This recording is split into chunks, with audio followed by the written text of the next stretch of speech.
क्या आपने कभी सोचा है कि जब एक ओर कठोर कर्तव्य खड़ा हो और दूसरी ओर निस्वार्थ प्रेम, तो जीत किसकी होती है? रामायण का वो क्षण जब मर्यादा पुरुषोत्तम श्रीराम वनवास की तैयारी कर रहे थे, इतिहास की सबसे बड़ी परीक्षा का समय था। लेकिन उस दिन अयोध्या के राजभवन में एक ऐसा संवाद हुआ जिसने भाई शब्द की परिभाषा ही बदल दी।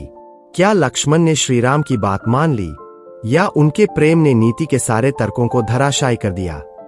माता कैकेयी की जिद और पिता दशरथ के मौन आदेश ने श्रीराम को वन की ओर मोड़ दिया था। जैसे ही लक्ष्मण को यह समाचार मिला, उनके पैरों तले जमीन खिसक गई। वे भगवान राम के पास पहुंचे और साथ चलने की आज्ञा मांगी। लेकिन श्रीराम, जो स्वयं धर्म की प्रतिमूर्ति थे, उन्होंने लक्ष्मण को एक ऐसी सीख दी जिसे सुनकर कोई भी साधारण मनुष्य चुप हो जाता। राम ने कहा, लक्ष्मण, जो माता पिता और गुरु की आज्ञा को सिर झुकाकर मानते हैं, वही जन्म लेने का फल पाते हैं। अगर तुम मेरे साथ चले गए तो अयोध्या अनाथ हो जाएगी।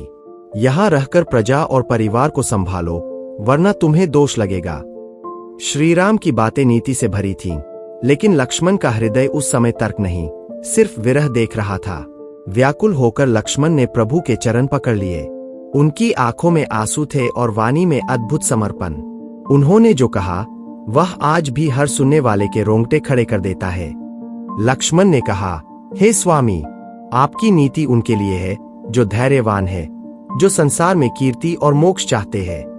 मैं तो आपका स्नेह पाकर पला हुआ एक छोटा सा बच्चा हूँ। क्या एक हंस कभी सुमेरु पर्वत को उठा सकता है?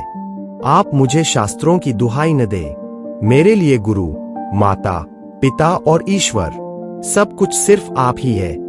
लक्ष्मण ने एक ऐसी बात कही जो जिज्ञासा पैदा करती है। उन्होंने कहा, प्रभु, आप अंतर्यामी है।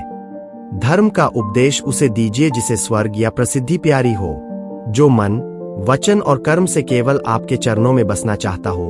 क्या आप उसे भी त्याग देंगे? यह केवल एक भाई का हक नहीं था, यह एक भक्त की अपने भगवान से पुकार थी। लक्ष्मण ने साफ कर दिया कि बिना राम के उनका अस्तित्व ही शून्य है।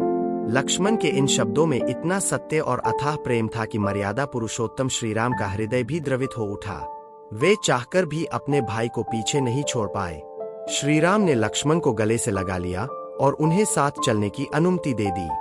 दोस्तों, लक्ष्मण का यह त्याग हमें सिखाता है कि जहां सच्चा प्रेम और समर्पण होता है, वहां बड़े से बड़े शास्त्र और नीतियां भी छोटी पड़ जाती है। क्या आज के युग में ऐसा भाई मिलना संभव है?